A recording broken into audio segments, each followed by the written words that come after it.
ವೀಕ್ಷಕರೇ, ನಮ್ಮ ಚಳ್ಳಕೆರೆ ಟಿವಿಗೆ ಸ್ವಾಗತ. ಇಂದಿನ ಪ್ರಮುಖ ಸುದ್ದಿ. ನಮ್ಮನ್ನ ಆಳುವ ಸರ್ಕಾರಗಳು ರೈತರಿಗೆ ವರದಾನ ಆಗಬೇಕೇ ಹೊರತು ಮಾರಕವಾಗಬಾರದು.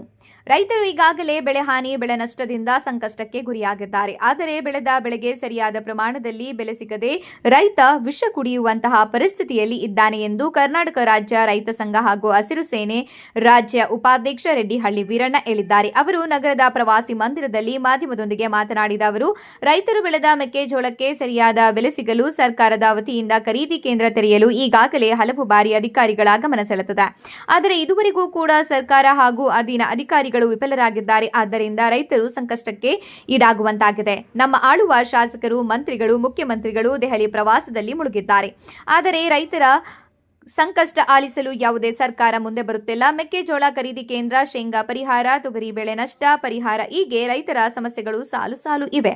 ಆದರೆ ಸರ್ಕಾರ ಹಾಗೂ ಶಾಸಕರು, ಮಂತ್ರಿಗಳು ದೆಹಲಿ ಪ್ರವಾಸದಲ್ಲಿ ಮುಳುಗಿದ್ದರೆ ಹೊರತು ರೈತರ ಸಂಕಷ್ಟಗಳನ್ನು ಆಲಿಸುವಲ್ಲಿ ಸಂಪೂರ್ಣವಾಗಿ ವಿಫಲರಾಗಿದ್ದಾರೆ ಎಂದು ಆಕ್ರೋಶ ಹೊರಹಾಕಿದ್ದಾರೆ. ಮೀಟಿಂಗ್ ಮಾಡಿ ಅವರಿಗೊಂದು ಪತ್ರವನ್ನು ಕೊಟ್ವಿ. ಆದರೆ ಸರ್ಕಾರಕ್ಕೂ ಒಂದು ಅರ್ಜಿಯನ್ನು ಹಾಕಿದ್ವಿ.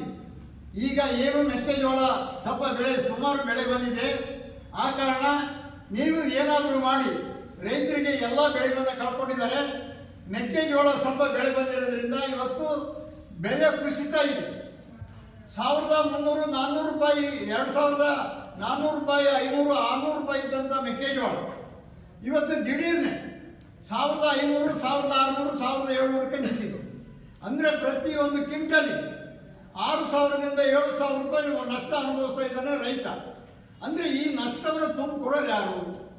ಅದಕ್ಕೋಸ್ಕರ ಖರೀದಿ ಕೇಂದ್ರಗಳನ್ನ ಬೇಗ ತೆರಿಬೇಕು, ರೈತರಿಗೆ ಅನುಕೂಲ ಮಾಡಬೇಕು ಅಂತ ನಾವು ಬಹಳಷ್ಟು ಎಲ್ಲ ಅಧಿಕಾರಿಗಳಿಗೆ ಮನವರಿಕೆ ಮಾಡಿ ಪತ್ರಗಳನ್ನು ಕೊಟ್ಟರು ಕೂಡ ಯಾರು ಕ್ಯಾರಿ ಅಂತ ಇಲ್ಲ.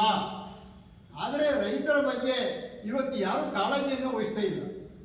ನಮ್ಮ ಸರ್ಕಾರಗಳು ಏನು ಇವತ್ತು ಮೇಲ್ಭಾಗದಲ್ಲಿರ್ತಕ್ಕಂಥ ಸರ್ಕಾರಗಳು ಅವರ ಕುರ್ಚಿ ಅಧಿಕಾರಕ್ಕೆ ಮಾತ್ರ ಸೀಮಿತ ಆಗಿದ್ದಾರೆ ಹೊರತು ಅವರು ಡೆಲ್ಲಿಗೆ, ಬೆಂಗಳೂರಿಗೆ ಏನಂದ್ರೆ ಪುಕ್ಷಕ್ಕೆ ವಿಮಾನಗಳು, ಯಾರೋ ದುಡ್ಡು ಎಲ್ಲ ಮಂಜಾತಿ ಇವತ್ತು ಏನು ಮಾಡ್ತಾ ಇದ್ದಾರೆ.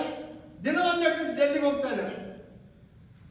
ಇಲ್ಲಿ ರೈತರು ಸಾಯ್ತಾ ಇದ್ದಾರೆ, ವಿಷ ಕುಡಿತಾ ಇದ್ದಾರೆ. ಆದರೂ ಪ್ರಜ್ಞೆ ಇಲ್ಲ ಅಂದರೆ ಇಂಥ ಸರ್ಕಾರಗಳಿಗೆ ನಾವು ಏನೆನ್ಬೇಕು ಗೊತ್ತಾಗ್ತಾ ಇಲ್ಲ. ಅದರಿಂದ ಇವತ್ತು ಕೂಡ ಸರ್ಕಾರಕ್ಕೆ ಹೇಳ್ತೇವೆ, ಏನಾದರೂ ಇವತ್ತು ಕಬ್ಬು ಇಡೀ ರಾಜ್ಯಾದ್ಯಂತ ಚಳುವಳಿಗಳು ನಡೀತಾ ಇದ್ದಾವೆ. ವಾರಗಟ್ಟಲೆ, 15 ದಿವಸ, 20 ದಿವಸಗಟ್ಟಲೆ ಚಳುವಳಿಗಳು ನಡೆದರೆ ಅವರ ರೈತರ ಚಳುವಳಿಗಳಿಗೆ ಹೋಗಿ ಅವ್ರನ್ನ ಮನವೊಲಿಸಿ ಅವರು ಸಮಾಧಾನ ಮಾಡ್ತಂಥ ಔಷಧ ಇಲ್ಲ ಅಂದರೂ ಕೂಡ ಯಾವ ಸೀಮೆ ಸರ್ಕಾರಗಳು ಇವು? ಇವತ್ತು ಏನು ಮೆಕ್ಕೆಜೋಳ ಬೆಳೆದಿದ್ದೀವಿ ನಮ್ಮ ಕರ್ನಾಟಕದ ಒಳಗಡೆ, ಇವತ್ತು ಸುಮಾರು ಅಂದರೆ 55 ಲಕ್ಷ ಮೆಟ್ರಿಕ್ ಟನ್ ಮೆಕ್ಕೆಜೋಳ ನಾವು ಉತ್ಪತ್ತಿ ಮಾಡಿದ್ದೀವಿ. ಈಗ ಭಾರತ ಸರ್ಕಾರ 70 ಲಕ್ಷ ಮೆಟ್ರಿಕ್ ಟನ್ ಆಮದು ಮಾಡಿಕೊಂಡಿದೆ. ಅದರಿಂದಲೇ ನಮ್ಮ ಮೆಕ್ಕೆಜೋಳ ಬೆಲೆ ಕುಸಿತ ಆಗ್ತಾ ಇದೆ. ಯಾಕೆ ಬೇಕಾಗಿದ್ರಿ? ನಮ್ದು ಜೋಳ ಇದ್ದು ಕೂಡ ಹೊರದೇಶದಿಂದ ಮೆಕ್ಕೆಜೋಳ ತರಿಸ್ಕೊಳ್ಳೋಂಥ ಅವಶ್ಯಕತೆ ಏನಿತ್ತು? ಯಾಕೆ ಬೇಕಾಗಿತ್ತು? ಆ ಮೆಕ್ಕೆಜೋಳ ಬರದೇ ಇದ್ರೆ ನಮ್ಮ ರೈತರು ಬೆಳೆದಂತ ಮೆಕ್ಕೆಜೋಳ 3500, 3300 ರೂಪಾಯಿ ರೇಟ್ ಆಗ್ತಾ ಇತ್ತು. ರೈತರಿಗೆ ಅನುಕೂಲ ಆಗ್ತಾ ಇತ್ತು, ರೈತರು ಉಳಿತಾ ಇದ್ರು. ಇಂಥ ವಿಷ ಆಗ್ತಕ್ಕಂಥ ಸರ್ಕಾರಗಳಿಗೆ ನಾವು ಏನಂತ ಕೇಳಿ ಇದು ಮಾಡಿ ಇವತ್ತು ರೈತರನ್ನ ಕಡೆಗಣಿಸ್ತಾ ಇದ್ದಾರೆ. ರೈತರು ಲೆಕ್ಕಕ್ಕೆ ಇಲ್ಲ ಅನ್ನಂಗಾಗಿದೆ. ಇಂಥ ನಾವೇನಪ್ಪ ಇವ್ರಿಗೆ ಕಮ್ಮಿ ಮಾಡಿದ್ದೀವಿ? ಏನು ಕಮ್ಮಿ ಮಾಡಿದ್ದೀವಿ? ಇವ್ರಿಗೆ ಸಂಬಳ ಕೊಡ್ತೀವಿ, ಹೊರಗಡೆ ಹೋದ್ರೆ ಊಟಕ್ಕೆ ನಮ್ಮ ದುಡ್ಡು ಹಾಕೊಂಡು ಕೊಡ್ತಿದ್ದೀವಿ.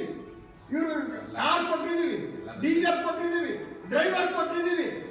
ಅಲ್ಲ ಸ್ವಾಮಿ, ನಿಮ್ಮ ಕೈಲಿರ್ತಕ್ಕಂಥ ಮೊಬೈಲ್, ಅವ್ರ ಮೊಬೈಲ್ ಇದಲ್ಲ, ಆ ಮೊಬೈಲ್ ಕೂಡ ನಾವೇ ಕರೆನ್ಸಿ ಹಾಕಿರ್ತೀವಲ್ಲ, ಇವ್ರಿಗೆ ನಾಚಿಕೆ ಆಗೋದಿಲ್ವಾ? ಇವ್ರಿಗೆ ಇಷ್ಟೆಲ್ಲ ಕೊಟ್ಟರು ರೈತರಿಗೆ ಬೆಂಬಲ ಬೆಲೆ ಕೊಡಲಪ್ಪ, ದೇಶಕ್ಕೆ ಅನ್ನ ಕೊಡ್ತಾ ಇದ್ದೀವಿ.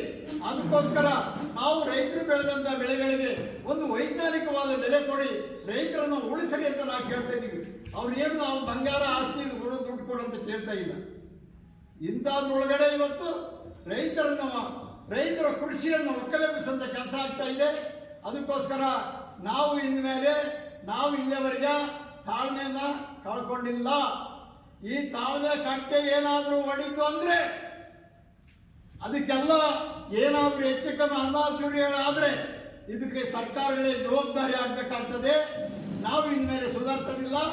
ನಾವು ಕೂಡ ಇನ್ಮೇಲೆ ನಾವು ಏನು ಬೇಕೋ ಅದನ್ನು ನಾವು ಮಾಡ್ಕೊಂತೀವಿ. ಇವತ್ತು ಏನು ನಾವು ಕೊಟ್ಟಂಥ ಸಂಬಳದ ಆಳುಗಳು ಇವರೆಲ್ಲ ನೌಕರರು, ಸರ್ಕಾರದವರು ನಮ್ಮ ದುಡ್ಡಾಗ ಎಲ್ಲ ಲೆಕ್ಕಾಚಾರ ಮಾಡ್ಕೊಳ್ತಾ ಇದ್ದಾರೆ. ನಾವು ಕೊಟ್ಟ ದುಡ್ಡನ್ನೇ ಖರ್ಚು ಮಾಡ್ತಾ ಇದ್ದಾರೆ. ಅಂದರೆ ನಾವು ಹೇಳಿದ ಮಾತು ಅವ್ರು ಕೇಳಬಾರ್ದಾ?